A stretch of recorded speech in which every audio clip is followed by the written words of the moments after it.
Deadline है 9 जुलाई 2025। अगर 9 जुलाई 2025 के पहले इंडिया और यूएसए किसी टाइप के एग्रीमेंट या किसी टाइप की डील में नहीं आते हैं तो हो सकता है यूएसए लगा दे इंडिया पर 26% तक का टैरिफ। आप लोगों को लग रहा होगा इससे आपको क्या इफेक्ट होता है, तो बिल्कुल भाई आपको इफेक्ट पड़ता है, क्योंकि इस डील के अंदर कुछ ऐसे क्लोजेज है या कुछ ऐसे सेक्टर्स हैं जो डायरेक्टली और इनडायरेक्टली इफेक्ट होंगे, जो आपके रोजगार तक को डायरेक्टली या इनडायरेक्टली इफेक्ट कर सकते हैं।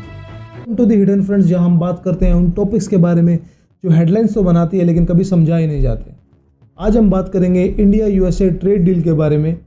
क्या है इस ट्रेड डील के पीछे की कॉम्प्लिकेशंस, क्यों इतना टाइम लग रहा है नेगोशिएशन में, 2 महीने से ऊपर हो गया है फिर भी अभी भी नेगोशिएशन चल रही है और 9 जुलाई को आने में सिर्फ 3 दिन बचे हैं।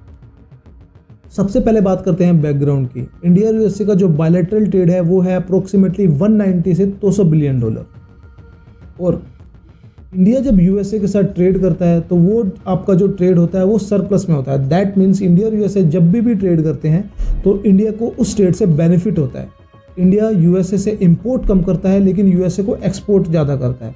शायद यही एक रीज़न था, ये जो आपका ट्रेड सरप्लस है यूएसए के साथ, यही एक रीज़न है जिसकी वजह से यूनाइटेड स्टेट्स चाहता है कि इंडिया डिस्कशन में आए, कोई डील करे ताकि उनको भी इससे कुछ बेनिफिट हो सके।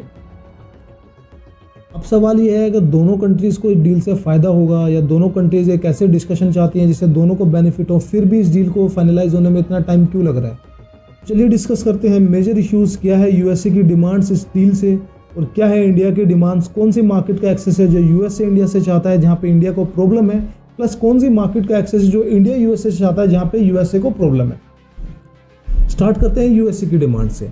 तो पहला जो यूएसए की डिमांड है जो मीडिया सोर्सेज से हम देख रहे हैं वो है आपका एग्रीकल्चर एंड डेयरी सेक्टर। तो यूएसए चाहता है कि इंडिया अपने एग्रीकल्चर और डेयरी सेक्टर का एक्सेस यूएस को दे। सो दैट मीन्स जो यूएसए के डेयरी प्रोडक्ट्स है like milk and cheese, other dairy products, उनका डायरेक्टली इंपोर्ट वो करे इंडिया के अंदर। उससे क्या होगा आपको पता है, इंडिया का जो मैक्सिमम पॉपुलेशन है वो आपका विलेजेस में रहता है और जो मैक्सिमम पॉपुलेशन है इंडिया का, उनका जो डेली आप बोलो कि उनका जो ऑक्यूपेशन है वो आपका जनरली फार्मिंग एंड डेयरी होता है। अगर इंडिया यूएसए को डायरेक्टली एक्सेस दे देता है अपने डेयरी सेक्टर का, उस सिनेरियो में इंडिया की जो मैक्सिमम पॉपुलेशन है वो आपका इफेक्ट होगी। तो ये काफ़ी मुश्किल डिसीजन है। आई थिंक ये एक रीज़न है जिसकी वजह से नेगोशिएशन में इतना टाइम लग रहा है। अगर हम बात करें दूसरी इशू के बारे में जो यूएसए चाहता है इंडिया यूएसए को एक्सेस दे, वो है इंडिया का wine market and electric 2 wheeler market. आपको पता है इंडिया का पॉपुलेशन 150 करोड़ है, काफ़ी लोग हैं जो अल्कोहल प्रोडक्ट्स कंज्यूम करते हैं। तो यूएसए चाहता है कि जो टैरिफ इंडिया अल्कोहल प्रोडक्ट्स पे लगाता है उसको वो ज़ीरो करे।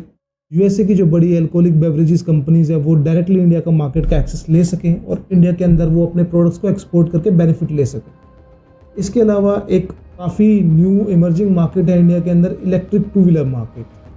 सो अब तक जनरली हमने देखा है जितने भी इलेक्ट्रिक 2 व्हीलर मार्केट के अंदर है वो ज़्यादातर इंडियन ब्रांड ही आपने देखे होंगे। लाइक एग्जाम्पल आपका हो गया ओला, इसके अलावा एग्जाम्पल आपका टीवीएस हो गया। लेकिन यूएसए चाहता है इस मार्केट का एक्सेस भी इंडिया को यूएसए को दिया जाए ताकि जो भी मार्केट में प्रोडक्ट्स अभी अवेलेबल है, जो इंडियन इलेक्ट्रिकल प्रोडक्ट्स अवेलेबल हैं 2 व्हीलर के, वो यूएसए में अपने प्रोडक्ट्स यहाँ पे डाल सके और यहाँ से बेनिफिट ले सके। बट अगेन आपको पता है मैन्युफैक्चरिंग के अंदर इंडिया में काफ़ी लोग जॉब करते हैं। जो 2 व्हीलर मैन्युफैक्चरिंग है इसके अंदर भी ये सेक्टर इंडिया के काफ़ी लोगों को जॉब प्रोवाइड करता है। लेकिन अगर इंडिया इस पर बिल्कुल टैरिफ हटा देता है और यूएसए स्टार्ट कर देता है डायरेक्टली इंपोर्ट करना यूएसए से इंडिया के अंदर, उस सिनेरियो में ये काफ़ी लोगों की जॉब को इम्पैक्ट करेगा। तो ये भी एक रीज़न है जिसकी वजह से नेगोशिएशन में इतना टाइम लग रहा है इंडिया और यूएसए की ट्रेड डील में। अगर हम बात करें इंडिया की जो मेजर डिमांड है वो यूएसए से है, वो है आपका textile market, James and jewellery market. इसके अलावा अगर हम बात करें वो है आपका leather products market and plastic items. But USA का कहना है कि उनका मैन्युफैक्चरिंग सेक्टर ऑलरेडी बहुत ज़्यादा प्रेशर में है। अगर वो अपने इन सेक्टर का एक्सेस टेक्सटाइल सेक्टर का या प्लास्टिक सेक्टर का या लेदर सेक्टर का एक्सेस डायरेक्टली इंडिया को दे देंगे तो वो सेक्टर यूएसए का जो ऑलरेडी काफ़ी प्रेशर में है वो और भी ज़्यादा प्रेशर में आ जाएगा। तो थोड़ा सा यूएस इसके अंदर प्रॉब्लम में है कि ये मार्केट का एक्सेस उसको देना चाहिए या नहीं देना चाहिए, क्योंकि आपको पता है जब से ट्रम्प पावर में आए हैं उनका कहना है कि वो यूएसए को एक मैन्युफैक्चरिंग हब बनाना चाहते हैं। लेकिन अगर ये डेली कंज्यूम की चीज़ें अगर यूएसए इंडिया को दे देगा एक्सेस, सो उस सिनेरियो में ये यूएसए की ऑलरेडी प्रेशर में आई हुई मार्केट को और भी ज़्यादा प्रेशर में डाल देगा। तो इंडिया का पहला डिमांड है कि आप हमें textile, plastic and leather market का एक्सेस दीजिए, क्योंकि आप देखोगे ये जो जनरली इंडस्ट्रीज़ है, ये इंडस्ट्रीज़ आपकी मेनली एसएमबी में आती हैं, स्मॉल एंड मीडियम बिजनेसेस में आती हैं, और काफ़ी लोग हैं जो इंडिया में स्मॉल एंड मीडियम बिजनेसेस में जॉब करते हैं। तो छोटी छोटी जो मैन्युफैक्चरिंग कंपनीज हैं इंडिया के अंदर, ये प्रोडक्ट्स प्रोड्यूस करती हैं, और अगर इंडियंस को इस मार्केट का एक्सेस यूएस में मिल जाता है तो उनके ऊपर उनके लिए काफ़ी अच्छी अपॉर्चुनिटीज़ होंगी कि वो इन प्रोडक्ट्स को डायरेक्टली यूएस में एक्सपोर्ट कर पाएंगे विदाउट एनी टैरिफ, जिसकी वजह से वहाँ पे इनके प्राइस कम होंगे और लोग इनको प्रेफर करेंगे। तो ये इंडिया के लोगों के लिए काफ़ी अच्छी अपॉर्चुनिटीज़ हैं यहाँ पे, इससे जॉब्स क्रिएट होंगी तो डेफिनेटली वो आपको बेनिफिट करेगा। मुझे लगता है ये जो 2 पॉइंट्स हमने अभी डिस्कस किए हैं कि यूएसए जो चाहता है वो इंडिया के डेयरी सेक्टर और एग्रीकल्चर सेक्टर का एक्सेस चाहता है, प्लस इंडिया जो यूएसए का लेदर मार्केट है, लेदर सेक्टर है, प्लस जो प्लास्टिक सेक्टर है उसका एक्सेस चाहता है। तो ये काफ़ी एक मेजर पॉइंट है जिसकी वजह से नेगोशिएशन में इतना टाइम लग रहा है, ये डील साइन नहीं हो पा रही है।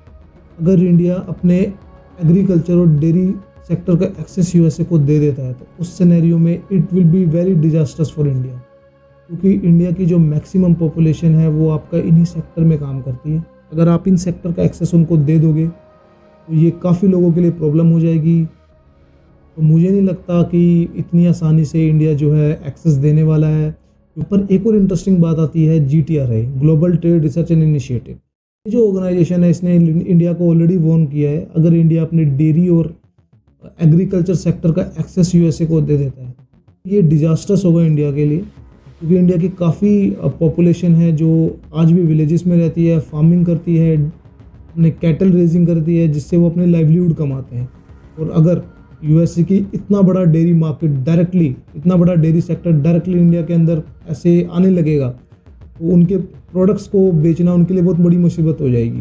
तो आई थिंक ये एक बहुत बड़ा रीज़न है जिसकी वजह से हमें इस डील के फाइनलाइजेशन में होने में टाइम लग रहा है, और आई थिंक ये एक बहुत बड़ी प्रॉब्लम है जिसकी वजह से डील फाइनल नहीं हो पाई है अब तक। एंड 9 जुलाई को आने में अभी 2 दिन बचे हैं, तो देखते हैं डील 9 जुलाई तक हो पाती है नहीं हो पाती है।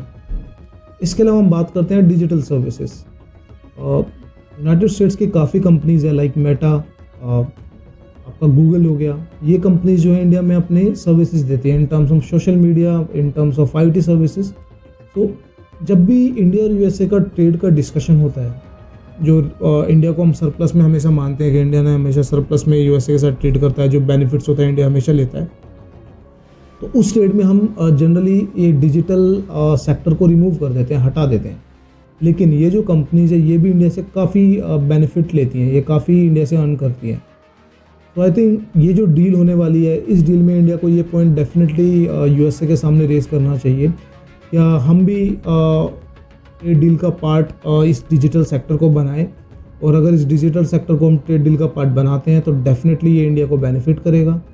जैसे कि यूरोपियन यूनियन भी अभी यूएसए के ऊपर 5% डिजिटल टैरिफ की बात कर रहा था कि जो भी आप गुड्स एंड सर्विसेज का ट्रेड करते हो वो एक सेपरेट होगा, लेकिन अगर आपको डील करनी है आप, तो EU ऑलरेडी प्लान कर रहा है यूएसए के ऊपर 5% टैरिफ लगाने का। तो सवाल ये आता है क्या इंडिया को भी इस डायरेक्शन में जाना चाहिए, जो ट्रेड डील हम साइन करने वाले हैं, क्या डिजिटल सर्विसेज भी उसका पार्ट होना चाहिए या नहीं होना चाहिए। तो मुझे लगता है यार जो भी डील साइन हो, 2 दिन बाद हो, 1 हफ्ते बाद हो, 1 महीने बाद हो, वो इंडिया के फेवर में होना चाहिए। हमें कोई डेडलाइन के हिसाब से डील साइन नहीं करनी चाहिए, हमें लॉन्ग टर्म देख के अपनी डील साइन करनी चाहिए जो इंडिया की पॉपुलेशन को इफेक्ट करे। अभी आपको पता है India is a growing economy, तो हमें डेफिनेटली हमें ज़रूरत है इस डील की, हमें ज़रूरत है कि हम ज़्यादा से ज़्यादा एक्सपोर्ट करें, लेकिन किसी डेडलाइन को देखते हुए हमें कुछ ऐसा डिसीजन नहीं लेना चाहिए जो हमें लॉन्ग टर्म में बेनिफिशियल ना हो।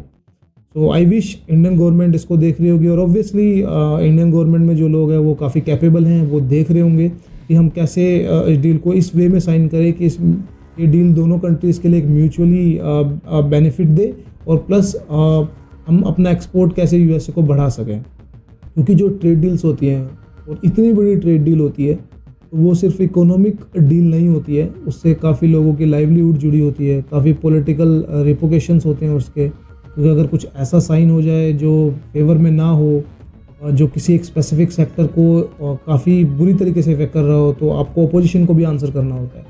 तो आई थिंक जो भी इंडियन गवर्नमेंट करेगी वो सोच समझ के करे, किसी डेडलाइन को ना देखें। तो गाइस, आपको क्या लगता है इंडिया को किस टाइप की डील साइन करनी चाहिए? क्या ये डिजिटल सर्विस टैक्स इंक्लूड करना